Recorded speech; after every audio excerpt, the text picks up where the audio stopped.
A girl was almost hit by a phone-playing driver while crossing the road. A security guard rushed up in time to save the girl, but in the process, he fell and broke his right arm. His kindness wasn't recognized by the company. Instead, the company wanted to fire him just because he was injured and couldn't work anymore, and his compensation was nothing more than a small envelope. When he opened it, there was only a lottery ticket inside. Having nowhere to go, the man returned home. His daughter-in-law immediately sprayed disinfectant on him, and even his own son drove him out. The man sighed and complained that his luck was simply too bad. But at that moment, the lottery shop called him. The man learned that he had won $1 billion.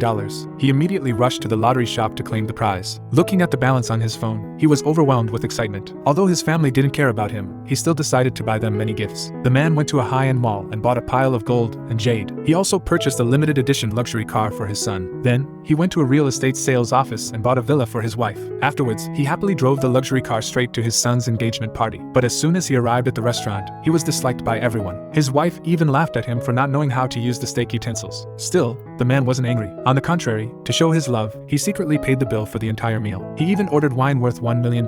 When the man returned to the private room, he discovered that his wife was introducing her new husband to everyone. The man angrily questioned her, but she threw a divorce agreement in his face. Even his own son mocked him, saying he wasn't a qualified father and had no money. Enraged, the man slapped his son, but the son declared he wanted to cut off their father-son relationship and drive him out. At that moment, the waiter brought in several bottles of wine worth $1 million and asked who would pay the bill. Everyone was stunned, since none of them could afford such expensive wine. The man calmly took out a card and said he would pay. His son burst into laughter, refusing to believe that he could afford it. But when his son took the card and tried to pay, he was shocked to see the balance, an astonishing $900 million.